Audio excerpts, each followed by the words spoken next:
আসসালামু আলাইকুম রহমতুল্লাহ বারাকাতুহু। আমার সকল দিনী ভাই বোনেরা, আউযুবিল্লাহি মিনাশ শাইতানির রাজিম, আউযুবিল্লাহি মিনাশ শাইতানির রাজিম, আউযুবিল্লাহি মিনাশ শাইতানির রাজিম। রাব্বি জিদনি ইলমা, রাব্বি জিদনি ইলমা ওয়া মা তাওফীক ইল্লা বিল্লাহ। আজকে আমি কথা বলবো ইনশাআল্লাহ সতর নিয়ে। সতর তো বুঝতে পেরেছেন, সতর মানে ইজ্জত আবরু ঢাকা। সতরের মৌলিক বাংলা অর্থ হলো ইজ্জত আবরু ঢেকে রাখা। সতর ঢাকার মৌলিক বাংলা অর্থ সতর। সতর নিয়ে কথা বলে প্রথমে বলতে হয়, আদম সন্তান যদি জানতো সতর উন্মুক্ত রাখার কুফল কি, ক্ষতিকর দিক কি, এটা যদি আদম সন্তান জানতো, তাহলে পৃথিবীর সকল আদম সন্তান একবেলা না খেয়ে হলেও সতর টাকার জন্য এক টুকরো কাপড় খরিদ করত।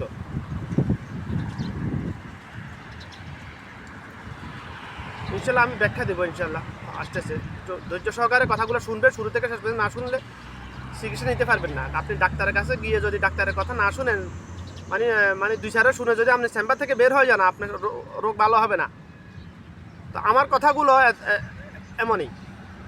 আমার কথা শুরু থেকে শেষ পর্যন্ত যদি ধৈর্য সহকারে না শুনেন ইনশাআল্লাহ, তাহলে আপনার রোগ ভালো হবে না।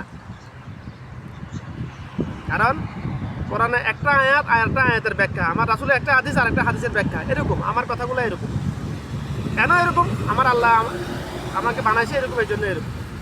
আমার কোনো ক্ষমতা নাই।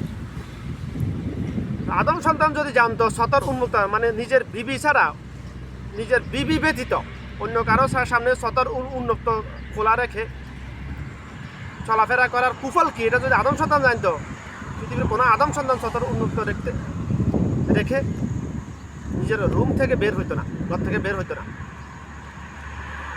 আমি আদম সন্তান বলছি, শুধু মুসলমানের কথা বলি নাই। মুসলমানের জন্য সতর উন্মুক্ত রাখা হারাম। আর সতর কতটুকু? সতর হলো পুরুষের জন্য। পুরুষের ফরজ সতর হলো নাভির উপরিভাগ থেকে হাঁটুর নিচের অংশ পর্যন্ত। নিচের অংশ পর্যন্ত বললে তাহলে তো 3/4 পড়লে হয়, এটা বলবে না। 3/4 পড়লে হবে না। 3/4 পড়লে আপনি যখন এবার আমি যেভাবে বসে যাবেন, হাঁটুর উপরে চলে আসবে, সতর উন্মুক্ত হয়ে গেল, হারাম। ফরজ তরক হলো। আপনি মিনিমাম 4/4 পড়তে হবে, অর্থাৎ এই পর্যন্ত পড়তে হবে, তাহলে এটা আপনি এভাবে বসলেও হাঁটুর উপরে আসবে না। কিন্তু আজকে আমার দেশে আফসোস, আমার দেশে মুসলমান সমাজে আজকে ওয়েস্টার্ন কালচার ফলো করে, আমেরিকার কালচার, ইহুদি নাসারাদের কালচার ফলো করতে গিয়ে আমার মুসলমান সন্তানরা আদম সন্তানের মতো মুসলমান ঘরের আদম সন্তানগুলা এই হারামকে হারাম মনে করতেছে না। আমার আপন বাতিজা হাফেজ বানাইছে, হাফেজ বানানো হয়েছে, আলেম বানানো হয় না, আলেম হয় নাই। আলেম হওয়া বানানোর জন্য চেষ্টা করা হয়েছিল, কিন্তু হয় নাই, ভুল ট্র্যাকে চলে গেছে। কাকে কি বলবো? আমি প্রমাণ ছাড়া কোনো কথা বলি। আমি যে বলছি শুধু হাফেজ হলে হবে না, আলেম হতে হবে। পৃথিবীর সকল আদম সন্তান যদি হাফেজ হয়ে যায়, আল্লাহর জমিনে আল্লাহর দিন কায়েম হবে না, আল্লাহর বিধান প্রতিষ্ঠিত হবে না যদি আলেম না হয়। আলেম হওয়ার জন্য হাফেজ হওয়া জরুরি না, সুন্নাত না হাফেজ হওয়া, মুস্তাহাব না হাফেজ হওয়া। আলেম হওয়ার জন্য কোরআন এবং হাদিস দেখে দেখে পড়ে তার অর্থ বুঝে আমল করাটাই যথেষ্ট। বয়ান করার জন্য,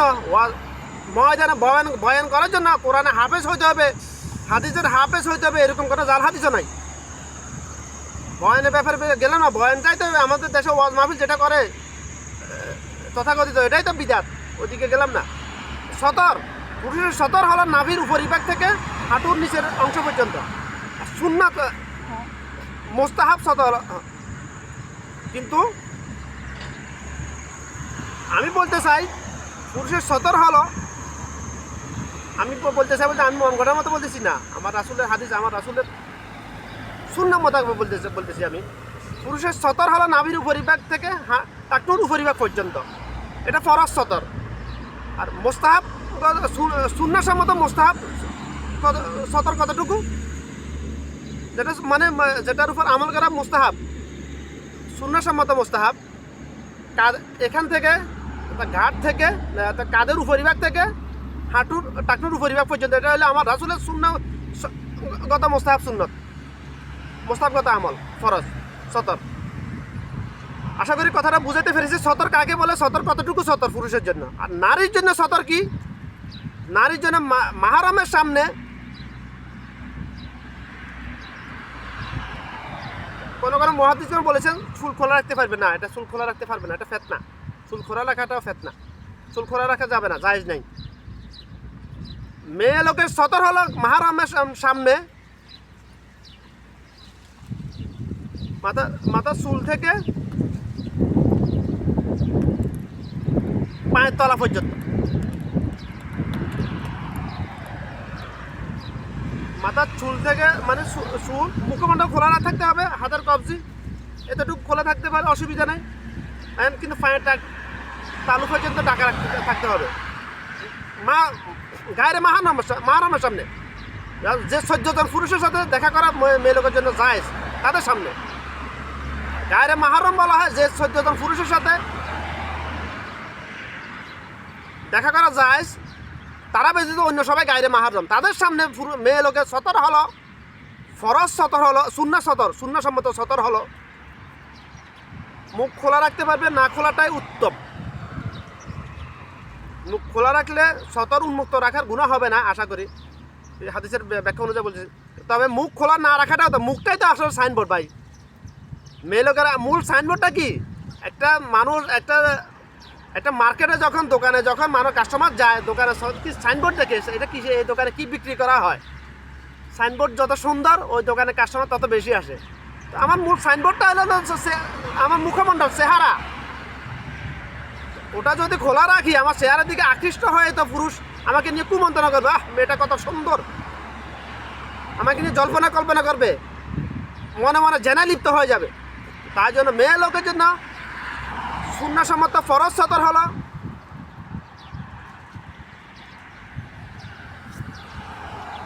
গায়ের মাহারামের সামনে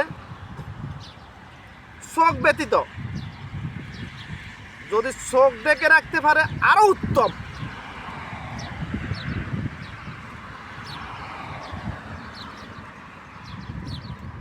হযরত ফাতেমা রাদিয়াল্লাহু তাআলা আনহার মতো, অর্থাৎ ফাতেমা কোনো মেয়ে লোক যদি চায়, আমি এক কথা বলছি, কোনো মেয়ে লোক যদি চায় ফাতেমা রাদিয়াল্লাহু তাআলা আনহার সাথে জান্নাতে যেতে, তাহলে তাকে পর্দা সেইভাবে করতে হবে যেভাবে উনি করেছিলেন। ওনার চোখও দেখে না পৃথিবীর কোনো মানুষ, কোনো মানুষ বলতে গায়রে মাহরম, পৃথিবীর কোনো গায়রে মাহরম ফাতেমা রাদিয়াল্লাহু তাআলা আনহুর চোখও দেখে নাই। তাহলে মেয়ে লোকের জন্য পরিপূর্ণ সুন্নাহসম্মত ফরজের সতরের বিধান হলো, পর্দার বিধান হলো পুরো শরীরের কোথাও একটা চামড়া দেখা যেতে পারে। কোনো কোনো আলেমগণ, কোনো মুহাদ্দিসগণ অনুমতি দিয়েছেন মানে মুখ খোলা রাখার জন্য, হাতের কবজি দেখানোর জন্য। ভাই হাতের কবজি যদি দেখানো যায়, আমি ওনারা ভুল বলেছে এটা বলতেছি না, আমি বলতেছি ওনাদেরটা সঠিক, তবে উত্তম, সর্ব উত্তম। হাতের কবজি যদি দেখানো যায়, এটা যদি দেখানো, তাহলে তো আমি বুঝতে পারি মেয়ে লোকের কালারটা কি, তার এখানের কালার কি, এখানের কালার কি, এটা তো বুঝতে পারা যাবে না। আমি একদম পুরুষ যদি তাকে কোনো মেয়ে লোকের হাতের কবজি দেখে, সে তো বলবে বাহ মেয়েটা তো খুব সুন্দর, না জানি চেহারা কত সুন্দর, এরকম জল্পনা কল্পনা শয়তান তার কলবের ভিতরে ঢুকে দিবে। তাহলে উত্তম কোনটা? মুখমণ্ডল খোলা রাখা জায়েজ, হাতের কবজি দেখানো জায়েজ, এটা উত্তম, নাকি পুরো শরীর চুল থেকে পায়ের তালু পর্যন্ত ডেকে রাখা উত্তম? কোনটা? ফাতেমা রাদিয়াল্লাহু তাআলা আনহা নেয়। আশা করি বুঝাতে পেরেছি। আরেকটা বিষয় আমাদের, এটা তো গায়রে মাহরমের সামনে, কিন্তু নামাজের ক্ষেত্রে আমার সহিহ হাদিস যেভাবে বলছে, হাদিসের অনুসারে যদি আমি কথা বলতে যাই, নামাজে এদেশের কথা, আমি এদেশের কথা জানি যে এদেশে কোনো মেয়ে লোক নামাজ পড়তে কেউ দেখে না, কোনো খারিজি দেখে না, তবে এরা পালন করে, এটা আমি জানি যতটুকু আমার আইডিয়া। এদের মানে আমার অনেক ওমানি মহিলা আছে, মামা ডাকি আমরা, মেয়ে লোককে মামা ডাকি আমরা, যারা আমার খুব খাস, মানে সম্পর্ক ভালো, যাদের সাথে কথা বলি, যারা আমার সাথে দেখা করে, যাদের কাছে আমি দিনে দাওয়াত দিই, তাদের সম্বন্ধে তাদেরকে দেখে আমি যেটা বুঝি, তারা এই হাদিসের উপর আমল করে। মেয়ে লোকের জন্য নামাজ পড়ার বিধান, বা নামাজের ক্ষেত্রে মেয়ে লোকের জন্য ফরজের বিধান হলো, ফরজ মোস্তাহাব সুন্নত না। নামাজের সময় মেয়ে লোকের ফরজ বিধান হলো যদি অন্ধকার কামরার মধ্যে যদি নামাজ পড়ে শুধু মুখমণ্ডল আর হাতের কবজি ব্যতীত পায়ের তালু পর্যন্ত ডেকে রাখতে হবে। এটা হচ্ছে ফরজ মেয়ে লোকের জন্য, ফরজ সতর নামাজের সময়। যদি এই ফরজটা আদায় পালন না করে তাহলে নামাজ আদায় হয়ে যাবে, কিন্তু নামাজের বিনিময় আল্লাহর কাছে পাওয়ার সম্ভাবনা খুবই কম। যদি আল্লাহ চায় দিতে পারে, আল্লাহ বা আল্লাহি আলেম। আমার হাদিস বা আমার রাসূল বলছে, রাসূলের কথা অনুযায়ী বুঝাই দিয়েছে তার নামাজ কবুল হবে না আল্লাহর দরবারে। যদি আল্লাহ চায় বিনিময় দিতেও পারে, কিন্তু আমার রাসূলের হাদিস তাকিদ করলে যেটা বোঝা যায়, অ্যানালাইসিস করলে যেটা বোঝা যায়, হবে না, নামাজ আদায় হবে না, নামাজ কবুল হবে না আল্লাহর দরবারে, বিনিময় পাবে না, ফরজ আদায় হয়ে যাবে। সে তো আল্লাহকে সেজদা দিচ্ছে না, ফরজ আদায় হয়ে যাবে। তার নামাজ ছেড়ে দিলে যে ইমান চলে যায়, ওটা ইমান যাবে না, শুধু এতটুকু ইমানটা টিকে থাকবে, তার বিনিময় পাবে না, সম্ভাবনা খুবই কম। আল্লাহি আলেম। তাহলে আশা করি বুঝাতে পেরেছি মেয়ে লোকের জন্য সতর কতটুকু, পুরুষের জন্য সতর কতটুকু। এবার আসি সতর উন্নত রাখার বিধান কুফল। এক হাদিস অন্য হাদিসের ব্যাখ্যা।